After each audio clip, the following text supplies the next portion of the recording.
Guys welcome back in YouTube channel Nikku Chaudhary reaction. मैं हूं नताशा। हम बात करने जा रहे हैं यहाँ पर बसंती और अनीता जी के बारे में। जैसे कि आपको पता ही होगा कि दोनों की एफआईआर जो है वो सामने आ चुकी है, यानी कि स्टेटमेंट दोनों के सामने आ चुके हैं। जहां परसों इतना ज़्यादा हेट मिल रहा था बसंती को कि उन्होंने झूठे एलिगेशन लगाए हैं, किस पर, लाला जी की फैमिली पर। वहीं पर अब तख्ता पलट गया है जब से अनीता जी की जो एफआईआर रिपोर्ट है वो सामने आई है।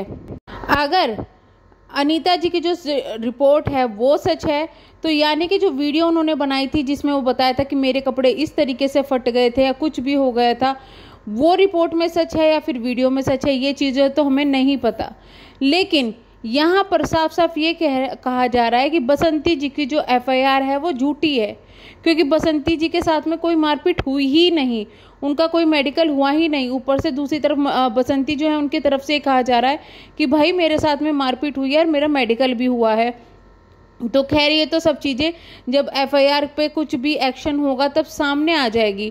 लेकिन सवाल यही उठता है कि इतना ज़्यादा उस दिन हंगामा जो किया जा रहा है, मारपीट की, कपड़े फाड़े, तो आपने भी तो वही चीज़ें लिखवाई हुई थी, तो आपने पब्लिक को तब क्यों नहीं बताया कि भाई ये चीज़ें लिखवाई हुई है हमने एफआईआर में। वो एफआईआर तब क्यों आई जब इनकी एफआईआर सामने आ गई, उसके बाद में इनकी एफआईआर आई, यानी कि पहले बसंती की एफआईआर आई और उसके बाद में अनीता जी की एफआईआर आई। या तो वीडियो में झूठ बोला या फिर एफआईआर में झूठ बोला, लेकिन सच्चाई क्या है ये सवाल जरूर उठ रहा है मन में। अगर वो कपड़े फाड़ने वाली बात सच है तो फिर आपने ये बात तब क्यों नहीं बताई जब आप वीडियो बना रहे थे, सब कुछ बता रहे थे, बहुत सारी चीज़ें आपने बताई, लेकिन कपड़े फाड़ने वाली और इस तरीके की बातें नहीं बताई। और ना ही वहाँ पर कहीं जो इनके बेटे हैं, गोलू है उसका नाम, शायद गोल्डी का भाई, उसका कहीं नाम आ रहा था, बट अचानक से एफआईआर में उसका भी नाम देखा गया है। हाँ इतना जरूर है, गोलू ने जो बोला था कि गोल्डी का भी नाम है वो चीज़ झूठ थी, गोल्डी का नाम एफआईआर में कहीं भी नहीं है। तो इसके आगे बात करते हैं हम अब वीडियो की। तो मैं ये कहना चाहूँगी कि अभी अनीता जी के चैनल पर एक वीडियो देखी जिसपे कोई टाइटल नहीं था ना तो थंबनेल था, उस पर सीधा सीधा डेट डली हुई थी। अब शायद वो डालना भूल गए या फिर क्या भूल गए, लेकिन मैं एक बात कहना चाहती हूँ आपसे कि स्क्रिप्टेड वीडियो अब क्यों बनाई जा रही है। अगर आप उस वीडियो को देखेंगे ध्यान से तो उसमें साफ दिख रहा है कि पहले स्क्रिप्ट तैयार की गई अंजलि, अनीता जी या किसी के भी द्वारा, उसके बाद बता बता के वीडियो बनाई जा रही है। वीडियो को ध्यान से आप देख सकते हैं, इतने कट। चलिए जो एक्सपर्ट नहीं होते, जिनको याद नहीं रहता, कई चीज़ें ऐसी होती है कि इंसान को याद नहीं रहता तो पीछे से याद दिलाना पड़ता है, इतने कट तब लग जाते हैं। लेकिन क्या आप लोग एडिटिंग भी भूल गए हैं? जो आप एडिटिंग में काट दें, नीचे से बताया जा रहा है ये बोलो, ये बोलो, हाँ वो वाली बात बोलो, वो वाली बात बोलो। अगर किसी इंसान के साथ में सामने वाले ने बहुत बुरा किया है तो भाई वो फ्लो में बोल देता है सारी बात, वो अटकता ही नहीं है, उसको सारी बात बोल देता है। और कई बार ऐसा है कि भूल जाता है तो वो दोबारा से बोल देता है वो बात। लेकिन यहाँ पर तो बाकायदा स्क्रिप्ट तैयार करके बताया जा रहा है, बोला जा रहा है। हो सकता है उनकी बातों में सच्चाई हो, बिल्कुल सच्चाई होगी, जो चीज़ें दिखाई दे रही है कि सच्चाई होगी, बट सच्चाई को ये जाहिर करने का, बताने का कौन सा तरीका है? यानी कि आप सबूत क्या सोशल मीडिया पर इकट्ठा कर रहे हो? क्या सिर्फ सोशल मीडिया पर इकट्ठा करके सबूत और दिखाने से आपको इंसाफ मिल जाएगा? एफआईआर आपने की हुई है, उस एफआईआर का क्या हो रहा है ये अब तक किसी को नहीं पता, पब्लिक को कुछ नहीं पता। लेकिन पब्लिक को इतना जरूर पता है कि भाई पंगे इनके घर में तगड़े वाले हो रखे हैं। जो एलिगेशन इनके ऊपर लगे हैं कि भाई 10 लाख का, 10 लाख नहीं, मतलब शादी से पहले इन्होंने जो प्लॉट लिया था उस पर पहले तो बोला कि भाई इनका भी हक है, फिर वो मना कर दिया, उस पर क्या जवाब देंगे? उस पर तो कोई जवाब नहीं आया। हालांकि उस पर मेरे पास में एक कमेंट आया है, वो मैं पढ़ देती हूँ। अब इस कमेंट में कितनी सच्चाई है और क्या है वो आप डिसाइड कर सकते हैं, बट मैं यहाँ पे कमेंट आपके लिए पढ़ दे। यहाँ पर कमेंट आया है, झूठ, जब दिल्ली की प्रॉपर्टी खरीदी गई उस वक्त तो दीपक की शादी भी नहीं हुई थी।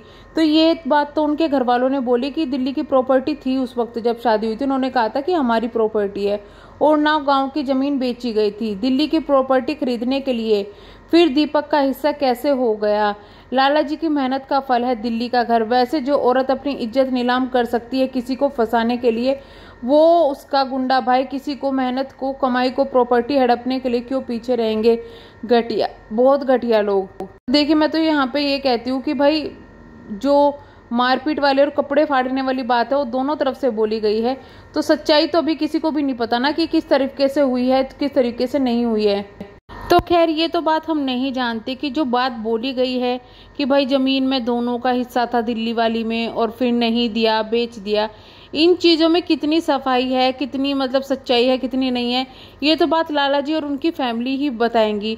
आई थिंक हम उनको जो है ये चीज़ें छोड़कर कि भाई क्या उन्होंने किया है, क्या किसने किया है, ये चीज़ें छोड़कर जो उन पर एलिगेशंस लगाए जा रहे हैं अब उनकी सफाई ज़रूर देनी चाहिए कि भाई प्रॉपर्टी सच में उन्होंने इस तरीके से बेची थी, क्या दीपक जी जो थे उनका हिस्सा था या नहीं था, और अगर नहीं था तो भाई उन्होंने अपनी अगर वाइफ के नाम करवा दी तो उसमें कोई प्रॉब्लम नहीं है।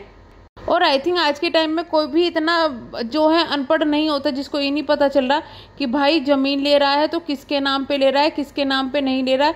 अगर है फिर भी 10 साल नहीं लगते ये चीज़ जानने में कि भाई क्या चीज़ें चल रही है, क्या नहीं चल रही है। उसके अलावा ये ज़रूर है कि जो चीज़ें अभी हो रही है इनकी फैमिली में वो चीज़ें ज़रूर सोशल मीडिया पर इतना ज़्यादा हंगामा क्रिएट कर रही है।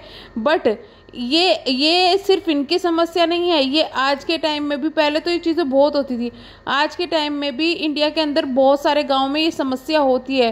प्रॉपर्टी को लेकर, इन चीज़ों को लेकर इस तरीके के विवाद होते हैं, मारपीट होती है। लेकिन फिर कुछ समय बाद में हमने उन फैमिली को नॉर्मल रहते हुए भी देखा है, सब करते हुए देखा है, इनके सामने भी शायद ये चीज़ आ जाएगी।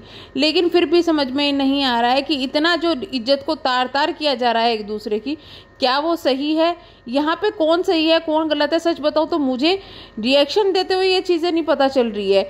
सबकी जिसकी वीडियो देखते हैं उन चीज़ों से ये लगता है कि नहीं भाई यहाँ ये सही है, यहाँ ये गलत है। तो मैं तो यही कहूँगी कि थोड़ी थोड़ी गलती सभी की है, कोई यहाँ पर दूध का धुलावा नहीं है कि वो बिल्कुल ही गलत नहीं है या फिर दूसरा बिल्कुल ही गलत है, कोई यहाँ पर दूध का धुला नहीं है, सबकी थोड़ी थोड़ी गलती है। लेकिन हाँ, उस गलती का ही परिणाम आज ये आया है कि इस तरीके से इतना हंगामा मचाया जा रहा है सोशल मीडिया पर। बट हम यही कहेंगे कि मारपीट किसी के साथ में भी हुई है, चाहे वो लाला जी के साथ हुई है, अनीता जी के साथ हुई है या फिर बसंती के साथ अगर मारपीट हुई है जिसका कोई प्रूफ नहीं है सिर्फ उनके बोलने के अलावा, तो वो भी गलत है। तो यहाँ पर मारपीट भी करना गलत है और इस तरीके से चीज़ें जो हो रही है वो भी गलत है। लेकिन एफआईआर में जो इन्होंने लिखवाया है ना, उस चीज़ों का खामियाजा इनको आगे भुगतना पड़ सकता है। अगर झूठी एफआईआर लिखवाई है तो वो काउंटर कर सकते हैं इन पर, अगर काउंटर किया गया और झूठा पकड़ा गया तो ये खुद ही गिरफ्तार हो जाएंगे। समझ में नहीं आता लोग इतना बड़ा रिस्क कैसे ले लेते हैं सोशल मीडिया पर, ये चीज़ें बहुत ज़्यादा अजीब है। सोशल मीडिया से तो आपको बहुत ज़्यादा सपोर्ट मिल जाएगा झूठ बोलकर, लेकिन कानून जो है वो झूठ पर या फिर सोशल मीडिया पर नहीं चलता, वो अपने हिसाब से चलता है और सच्चाई जो उसको लगती है वही चलता है। खैर अभी मैं वेट कर रही हूँ कि कब इनकी जो सीसीटीवी फुटेज है वो सामने आए, उससे ही सब दूध का दूध पानी का पानी हो जाएगा। तो चलिए हम मिलते हैं नेक्स्ट वीडियो में, तब तक के लिए बाय बाय।